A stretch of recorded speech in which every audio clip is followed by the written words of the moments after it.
Ok, salut tout le monde, c'est Sparry, j'espère que vous allez bien. On se retrouve pour un nouvel épisode de S'améliorer sur LoL. J'espère que vous allez bien. Du coup, c'est le deuxième épisode. Dans ce deuxième épisode, je voulais qu'on voit un peu les timings de gank des junglers, comment éviter les ganks, les bonnes wards à placer, etc. Donc du coup, je me suis mis en partie perso. Et j'ai pris Lee Sin pour en fait faire un clear de jungle pour voir à peu près, pour vous montrer, parce que je connais à peu près les timing gank de Lee Sin ou de quelques junglers, tu vois, mais je voulais vous montrer à peu près, même sans pool, quand Lee Sin pouvait gank avec une route jungle à peu près normale, on va dire. Donc, on va mettre restauration auto des PV, parce qu'on va prendre un peu plus cher du coup, comme on n'aura pas de pool, et on s'en fout de la vie qu'on perd en fait. On va juste voir si on commence au bot, par exemple, jusqu'où, à quel moment on va pouvoir gank la top lane, et du coup, on aura à peu près les mêmes timings si on commence du coup ici pour arriver au bot. C'est normal. Donc on va faire red, loup, bleu, et je pense que ça sera pas mal. On va commencer au Q. On va mettre le plus de dégâts possible. Je mets pas la réinitialisation des sorts évidemment. Alors du coup sans pool ça ira un peu moins vite, du coup Lee Sin pourra gank un peu plus vite, mais c'est ok. On fait pas les corbins, on prend le W, on va aller faire les loups. Alors je pourrais pas voir exactement, parce que j'ai le truc de mon logiciel de record qui est sur le timer de la game. Du coup je pourrais pas voir exactement jusqu'où ça en est. Alors je smite pas les loups, normalement on n'a pas besoin de smite les loups avec Lee Sin, même si là j'ai la réinitialisation des PV. Normalement il n'y a pas besoin de les smite. Par contre je smite le bleu, parce que d'habitude quand je jungle avec Lee Sin je smite le bleu, sinon je suis trop low. Ça c'est juste un exemple pour illustrer mes propos. J'aurais pu vous dire que les timings de gank de Lee Sin sont à peu près de 2 minutes 30 à 3 minutes suivant la route de jungler que vous suivez. Hop, voilà, on le smite.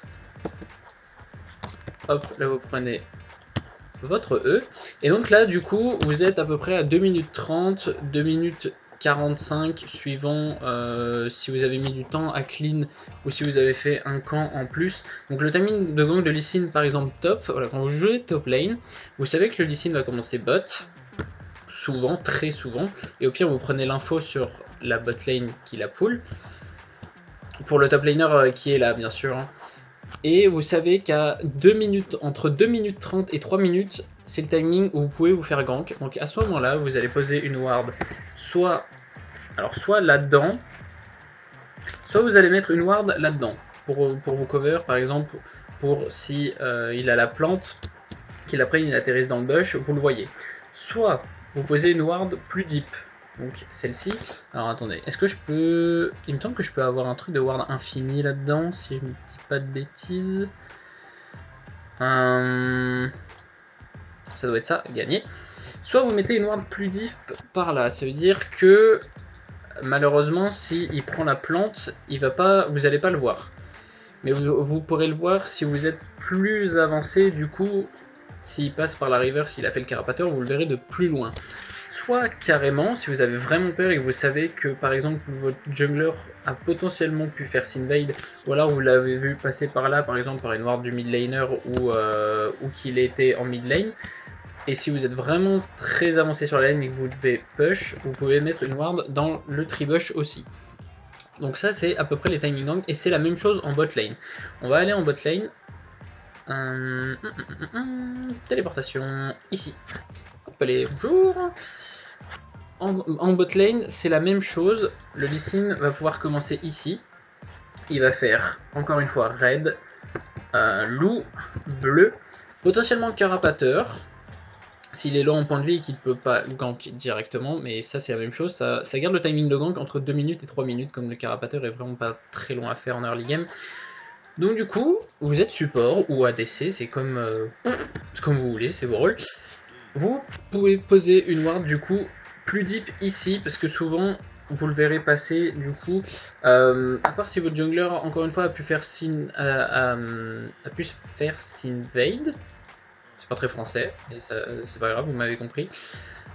Aussi en support, vous pouvez poser une ward ici, ou alors carrément faire tout le tour pour casser la plante, et du coup, là vous pourrez poser une ward ici. Le problème étant, c'est que cette ward, à mon avis, ne cover pas un champion avec un dash par exemple, typiquement Lee Sin, si ward trick dans le bush, Kha'Zix. Donc ça c'est aussi une chose à regarder, c'est contre quel type de jungler vous êtes. Par exemple, une Elise ne pourra pas, si la plante est cassée, passer de ce mur à ce bush. Donc du coup, la ward ici est bien plus efficace que la ward dans le bush. Encore une fois, vous pouvez mettre une ward là-dedans. Si potentiellement votre jungler s'est fait invade, counter jungle, etc. Et si vous l'avez vu passer par exemple par là, par une ward de la mid lane. Vous pouvez aussi, mais ça c'est plus situationnel et ça dépend aussi plus des junglers, poser une ward dans le bush ici. Les ganks en lane c'est très fréquent, par exemple quand vous revenez de la lane et que vous n'avez aucune vision dans les bush, c'est très fréquent qu'un jungler va vous attendre.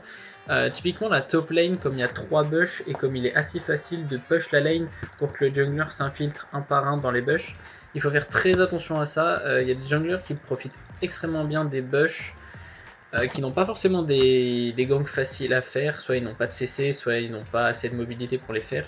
Et donc du coup il faut regarder, je pense typiquement à Ivern, qui est très fort dans les bush là, Fiddle c'est extrêmement fort dans les bush là, donc faire attention à ça. Aussi. Alors, ça c'est en début de partie. Soit vous allez prendre l'ascendant très vite dans la partie et du coup il faudra vous adapter au niveau des wards, soit dans le cas inverse, soit vous allez vous faire rouler dessus en début de partie, et là il faudra aussi adapter votre système de warding. Si vous avez pris l'avantage en bot lane par exemple, sur la partie, potentiellement une ward qui est très forte c'est celle-ci, parce que vous allez couvrir tous les déplacements du jungler dans cette zone là. Il va souvent, s'il veut faire son crapaud ou son bleu, il va pas faire comme ça, comme ça, comme ça. Il va prendre le chemin le plus direct. Donc cette ward est très très efficace si vous avez le contrôle sur la partie. Une autre ward très efficace que j'aime bien aussi, c'est celle-ci. Du coup ça cover votre mid laner et les entrées de la river par ici. Vous voyez le jungler qui passe par là, s'il veut les gangs votre mid laner ou s'il passe par là. Cette ward est un peu plus deep, je trouve qu'elle donne pas assez d'infos, parce que le jungler peut faire tout le tour et puis il peut se balader dans la rivière assez free. Donc cette ward est ok, mais je pense que cette ward est largement plus puissante. Et c'est la même en miroir sur la top lane, hein. Cette ward est extrêmement puissante. Vous avez une ward ici, ici dans ces bush là, et donc en miroir ici. Vous pouvez mettre des pinks, parce que souvent le jungler ne passera pas, surtout avec le nouveau système de plantes. Avant, même cette ward, les junglers ne passaient pas dedans, et les pinks, par exemple, je voyais au LCS, qui pouvaient rester genre 10-15 minutes avant que les junglers se rendent compte que ce bush était wardé. Et là, carrément, avec le nouveau système de plantes, parce que pour aller faire le raid, potentiellement pour aller faire les krugs, ils vont passer, c'est vrai en couille, ils vont passer comme ça, c'est le chemin le plus direct. Pour aller faire le raid, ils vont prendre la plante et sauter carrément ce bush, mais on aura quand même l'info si la ward est bien placée ici. Et donc du coup c'est la même en miroir ici. Ça c'est les wards si vous êtes en avance sur la partie et que vous voulez vraiment créer de la pression sur la map et avoir l'information sur le jungler. Si vous êtes en retard, le but est de placer des wards très défensives afin de turtle, afin de pouvoir récupérer votre retard, de pouvoir farm. Donc typiquement une ward, alors soit là-dedans, alors celle-ci elle est très très polyvalente, hein. C'est vous êtes devant ou alors vous n'êtes pas devant. Celle-ci c'est typiquement les bush où il faut placer des pinks très tôt, ça cover toute la river donc c'est extrêmement fort. Typiquement une ward défensive qui est très forte aussi c'est celle-ci. Si vous êtes en mid lane, vous pourrez tout simplement voir le jungler qui vont contourne, et à l'inverse une ward que j'aime bien aussi c'est celle-ci. Et sinon les wards en mid lane que les pros font, etc., que les bons mid laners mettent, c'est celle-ci. Quand vous jouez en mid lane, celle-ci elle est indispensable de ward, parce que soit le jungler va faire tout le tour pour faire le carapateur. Mais dans ce cas-là, il faudra qu'ils longent le mur ici. Et souvent, les junglers n'y pensent absolument pas. Ils vont passer comme ça pour le chemin le plus direct. Ils seront vus par ces toits. Ils ne peuvent pas ni passer comme ça, ni passer comme ça, ni passer comme ça, parce que vous allez le voir. Et bon, les wards plus classiques dans ces deux bush, ça vous avez plus l'habitude, je pense. Et ouais, sinon il y a des wards aussi comme ça, mais ça dépend plus vraiment du jungler que de votre situation dans la game. Et voilà, je pense que c'est tout pour les techniques de warding, pour les timing de gank. Alors j'ai fait le timing de gank de Lee Sin, j'aurais pu en faire d'autres, mais ça n'a pas vraiment d'intérêt en soi. Vous avez vu à peu près, j'ai pris Lee Sin parce que c'est un jungler très classique qu'on voit très souvent. J'aurais pu prendre, je sais pas, Nidalee, etc. Mais à vous de vous adapter, à vous de retenir en soi un peu les timings de gank des junglers que vous avez en face. Adaptez-vous aux junglers. Si vous avez un jungler passif en face, par exemple qui n'a pas un gros potentiel de gank, style, je sais rien, Nunu par exemple, vous pouvez jouer plus agressif. Par contre, si vous avez un Lee Sin en face, gardez en tête que c'est très très fort en early game et qu'il pourra vous gank très facilement si vous faites des erreurs. Voilà, c'était tout pour moi. J'espère que la vidéo vous aura plu. Je vous fais des gros bisous. C'est Denis Perry. N'hésitez pas à me dire ce que vous en avez pensé dans les commentaires. Ciao!